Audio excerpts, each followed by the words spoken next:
আলাদা কিন্তু আর্কিটেকচার এবং এই কিন্তু টেরাকোটার কাজ কিন্তু দেখতে পাওয়া যায়।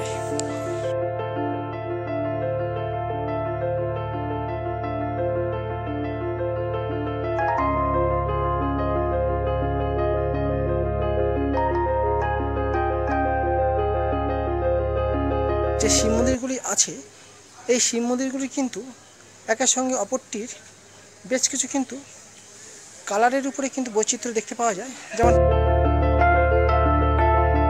শিব মন্দিরটি দেখা যাচ্ছে কিন্তু অনেকটা হলুদ বর্ণের এবং এর কিন্তু বেশ কিছু কিন্তু টেরাকোটার কাজ কিন্তু দেখা যাচ্ছে, অনেকটা কিন্তু গোলাপি রঙের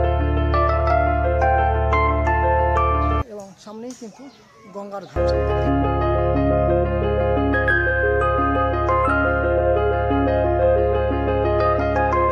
কলকাতা ওয়ান্ডার ট্রাভেল ইউটিউব চ্যানেলের পক্ষ থেকে আমাদেরকে স্বাগত জানাই। বন্ধুরা, আজকে কিন্তু আমরা চলে এসেছি 12 মন্দির ঘাট, অর্থাৎ 12টি কিন্তু শিব মন্দির কিন্তু এখানে দেখতে পেয়ে যাবেন এবং সামনে কিন্তু দেখতে পেয়ে যাবেন অপূর্ব সুন্দর কিন্তু গঙ্গার ঘাট, যেটি কিন্তু অবস্থিত কিন্তু পানিহাটি সোদপুরে। সেই পানিহাটি সোদপুরে 12 মন্দির ঘাটেই কিন্তু আজকে আমরা চলে এসেছি এবং এই ইতিহাস সহ এর সম্বন্ধে কিন্তু সবটাই কিন্তু তুলে ধরবো আজকের এই ভিডিওর মাধ্যমে। প্রতিনিয়ত বাড়ছে গরমের দাপট, তারপরে আবার লেগেছে যুদ্ধ বিগ্রহ। তারই মধ্যে আমাদের কিন্তু ভালো থাকতে হবে, সুস্থ শরীরে এবং সুস্থ মনে, না হলে কিন্তু এগোনো যাবে না। তাই ভেবেই ভাবলাম শরীর এবং মনকে একটু চাঙ্গা এবং ঠান্ডা করতে চলে যাই কোনো এক গঙ্গার ঘাটে। সামনেই দেখলাম পানিহাটি 12 মন্দির ঘাট। তৎক্ষণাৎ চলে গেলাম বাসে করে পানিহাটি 12 মন্দির ঘাটের উদ্দেশ্যে।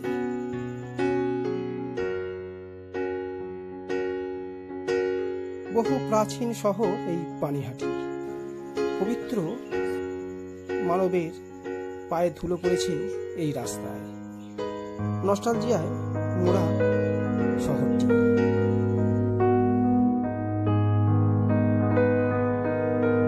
12 মন্দির ঘাট থেকেই একটু দূরেই হাঁটা পথেই দেখতে পাওয়া যায় গৌরিয়া মঠ। এছাড়া রয়েছে গিরিবালা দেবীর রাধাকান্ত মন্দির, আরো অনেক মন্দিরের পীঠস্থান এই জায়গায়। 12 মন্দির ঘাটে প্রথমে এসেই আমরা দর্শন করে নিলাম নীলকণ্ঠী কষ্টি পাথরের শিবলিঙ্গ, রাজ বেশে সজ্জিত।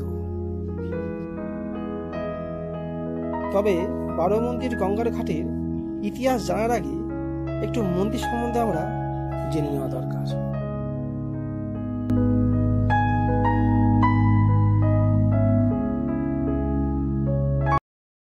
12 মন্দির শিবের ঘাটের ঠিক সামনে কিন্তু আমরা এখন দাঁড়িয়ে আছি। অপূর্ব সুন্দর কিন্তু নীলিবিলি এবং স্নিগ্ধ শান্ত পরিবেশ, তার মধ্যেই কিন্তু রয়েছে 12 মন্দির ঘাট, অর্থাৎ 12টি শিব মন্দির। মন্দিরগুলো সাধারণত বাঙালি আটচালা বা একচালা শৈলীতে নির্মিত। কিন্তু দেখতে পেয়ে যাবেন সামনে 1টা 2টো 3টে 4টে 5টা 6টা, এইদিকে কিন্তু 6টা কিন্তু শিব মন্দির রয়েছে এবং প্রতিটা শিব মন্দিরেরই কিন্তু বিভিন্ন রকম কিন্তু আলাদা কিন্তু আর্কিটেকচার এবং এই কিন্তু টেরাকোটার কাজ কিন্তু দেখতে পাওয়া যায়। প্রায় 200 বছরের প্রাচীন এই মন্দিরগুলির কিন্তু টেরাকোটার কাজ কিন্তু এখন অবধি কিন্তু স্পষ্ট দেখা যায়। বেশ কিছু জায়গায় একটু ভাঙাচোরা থাকলেও এখন অবধি কিন্তু স্পষ্ট বোঝা যায় এর কাজগুলো। এবং প্রত্যেকটি মন্দিরে পূজিত হচ্ছেন বাবা ভোলানাথ এবং প্রত্যেকটা মন্দিরে কিন্তু এক আলাদা আলাদা নামকরণ করা হয়েছিল। এই 12 মন্দির ঘাটে কিন্তু নিয়মিত কিন্তু বাবা ভোলানাথের পূজিত হয়ে থাকে এবং শিব চতুর্দশী, শিবরাত্রির সময় কিন্তু এবং মহালয়ার সময় ধুমধামের সহিত কিন্তু পূজা হয়ে থাকে এই ঘাটে এবং প্রচুর ভক্তের কিন্তু সেই সময় সমাগম ঘটে। সেই সময় এলে একটা নস্টালজিয়া ফিল করা যায়।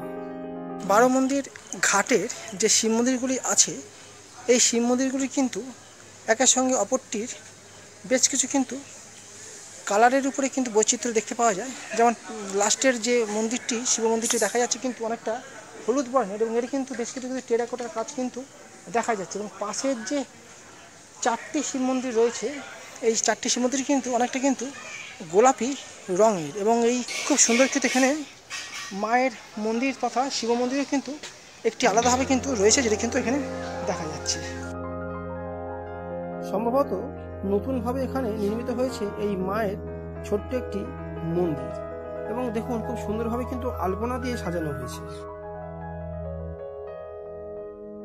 এবং একদিকে যেমন 6টি শিব মন্দির কিন্তু আপনারা দেখতে পেলেন, ঠিক অপর দিকেও কিন্তু আরও 6টি কিন্তু শিব মন্দির কিন্তু রয়েছে, সেটা কিন্তু আমরা একটু বাদে কিন্তু গিয়ে দেখে নেব। এবং এছাড়াও কিন্তু এখানে রয়েছে কিন্তু অপূর্ব সুন্দর কিন্তু গঙ্গার ঘাট, এবং এই গঙ্গার ঘাট থেকে কিন্তু স্টিমার নৌকো সমস্তটাই কিন্তু চলাচল করে, সেটা কিন্তু দেখা যায়। এবং আপনারা কিন্তু কোনো বিকেলের সময় এখানে এসে কিন্তু খুব সুন্দরভাবে কিন্তু 2-3 ঘন্টা কিন্তু এখানে এসে কিন্তু সময় কাটিয়ে যেতেই পারেন এই 12 মন্দির ঘাটে। তবে এবার আসা যাক 12 মন্দির ঘাটের ইতিহাস নিয়ে। প্রায় 200 বছরের প্রাচীন এই 12 মন্দির ঘাট, তার আরেকটি নাম হলো হরিশ্চন্দ্র ঘাট, যেটা প্রায় এখন খুব কম মানুষেরাই জানে। হরিশ্চন্দ্র দত্ত নামক জনৈক এর কাজ শুরু করেছিলেন এবং কাজ শেষ করেছিলেন তার ছেলে নবীন দত্ত। 1924 সালে ক্যালকাটা পোর্ট কমিশনার গঙ্গাসাগর থেকে কালনা পর্যন্ত গঙ্গার 2 ধার সার্ভে করেন। সার্ভের রিপোর্টে পাওয়া যায় কলকাতা থেকে কালনা পর্যন্ত এত চওড়া কোনো ঘাট নেই। প্রথম বাঙালি ইঞ্জিনিয়ার নীলমণি মিত্রের পরামর্শে গঙ্গার তীরে এই ঘাট নির্মাণ হয়েছিল এবং পরিকল্পনা করেছিলেন স্যার ব্যাডফোর্ড লেসলি। ভোরের দিক হোক বা বিকেল, একসময় কিন্তু এই ঐতিহাসিক মুহূর্তকে আপনারা দর্শন করতেই পারেন সশরীরে। একদিন চলে আসুন এই সুন্দর দৃশ্যায়ন করতে। কলকাতা থেকে কালনা পর্যন্ত যত গঙ্গার ঘাটই আপনারা দেখতে পাবেন, তার মধ্যে থেকে সব থেকে কিন্তু চওড়া গঙ্গার ঘাট এই 12 শিব মন্দির ঘাট।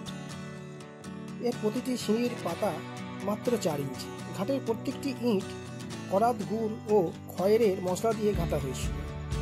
ঘাটের উপরের যে সুরম্য চাঁদনি বা ছাউনি রয়েছে, সেটাও কিন্তু বিরাট চওড়া। অন্য পাশের কিন্তু আমরা কিন্তু 6টি শিব মন্দির কিন্তু ইতিমধ্যেই কিন্তু দেখে নিয়েছি। আমরা কিন্তু চলে এসেছি কিন্তু অন্য পাশের আরও 6টি শিব মন্দির দেখার জন্য। পাচ্ছেন যে সামনের থেকে কিন্তু আমরা 6টি শিব মন্দিরকে দেখে কিন্তু চলে এলাম উল্টো দিকে। এদিকে 12 শিব মন্দির ঘাট এবং দুধারে 6টি মোট 12টি শিব মন্দির, এবং দুধারের শিব মন্দিরের যে আর্কিটেকচার এবং এর যে কারুকার্য পরিলক্ষিত হয়, তা প্রায় অনেকটাই একই রকম বলা যায়। এবং এই শিব মন্দিরের সামনেই কিন্তু আমরা দেখতে যাবেন একটি যজ্ঞকুণ্ড। বিভিন্ন সময় কিন্তু এখানেই যজ্ঞ করা হয়। 2টি শিব মন্দির এবং 3, 4, 5, 6 শেষে 4টে শিব মন্দির দেখতেই পাচ্ছেন। এই শিব মন্দিরগুলো কিন্তু রং করা নয়,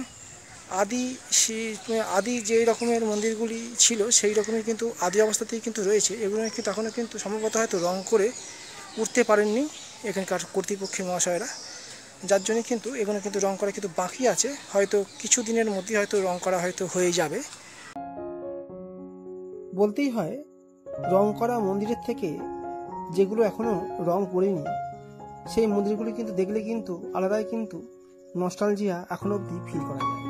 সেই প্রাচীনত্বের গন্ধ কিন্তু পাওয়া যায় এই সমস্ত মন্দিরগুলি থেকে। এবং মন্দিরের অভ্যন্তরীণ কিন্তু আমরা দর্শন করে নিলাম এই অপূর্ব সুন্দর কোষ্ঠী পাথরের শিবলিঙ্গ।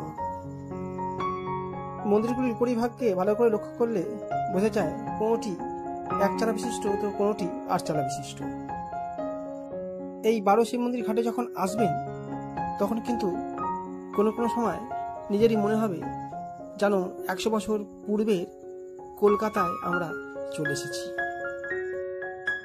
এত মডার্ন শহরের মধ্যেও যেন 100 বছরের প্রাচীন কলকাতার ইতিহাসকে বাঁচিয়ে রেখেছে এই এক টুকরো 12 মন্দির ঘাট।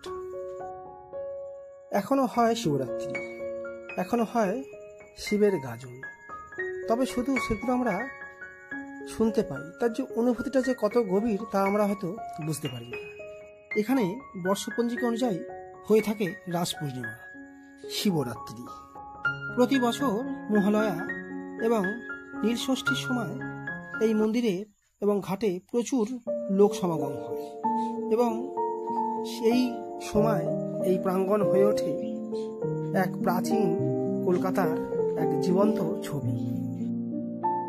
অনুভব করা যায় প্রাচীন ঐতিহ্য এবং পার্বণের গভীরতাকে।